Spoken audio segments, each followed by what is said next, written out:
We all hear the usual health advice, right? Eat well, sleep enough, and oh yeah, vitamins are great for you, always. Totally. It's amazing how certain ideas just stick, especially something like vitamin supplements, which so many people take. Yeah, exactly. And that's why today we're really digging into this article by Professor Lin. It's called Vitamin B6 Toxicity Cases Increasing. Uh-huh.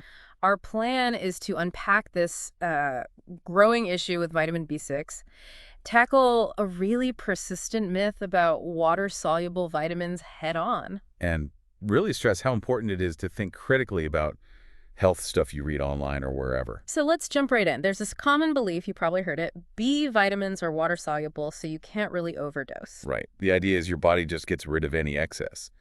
But Professor Lin's work, and he's citing recent Australian reports here, says flat out that this is wrong, and actually kind of dangerous. Yeah. Seriously inaccurate. Let's look at Australia's TGA. That's their Therapeutic Goods Administration, sort of like the FDA over here. Okay. They've basically admitted they haven't managed to stop B6 toxicity cases from rising. It's not trivial either. How many are we talking? Well, since just 2020, they've had 119 reports of peripheral neuropathy linked directly to B6. Wow, okay. Peripheral neuropathy. For those of us without a biomedical degree, what does that actually mean? Why is it alarming? Good question. It's nerve damage. Think tingling, numbness, sometimes burning pain or weakness, usually in your hands and feet. Ouch. Yeah. And the key thing is it's not something your body just flushes away because the vitamin is water soluble. It can cause real, sometimes lasting damage. That really cuts against the whole harmless, water-soluble idea. Completely.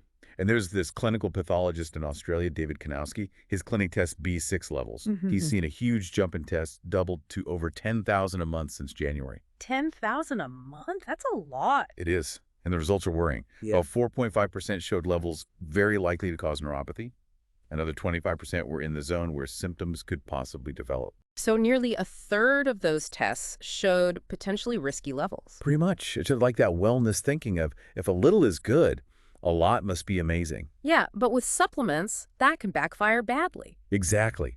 This whole situation really highlights the danger of that more is better approach, especially with something people think is harmless because it dissolves in water. Professor Lin's article makes that crystal clear. So, okay, cases are rising, the condition is serious. What about regulation? Is anything changing? Well, the TGA has proposed tighter rules for B6.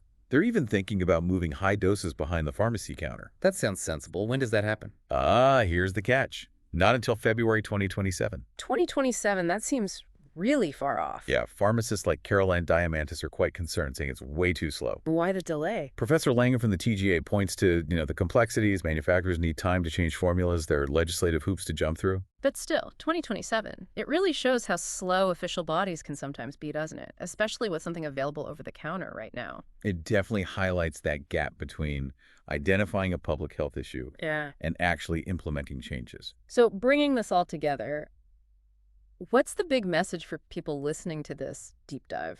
I think the core lesson is don't take health advice for granted. Even the stuff that seems super basic, like water-soluble vitamins, are safe. B6 proves that's not always true. Right. That myth can actually lead to harm, like this peripheral neuropathy. Absolutely. Right. Professor Lin's work is a wake-up call. It makes you really question what you assume about health and supplements. And it does make you think, beyond B6, what other common health advice are we just sort of blindly accepting? How can we all get better at applying that critical thinking to look after ourselves? Something to chew on, definitely.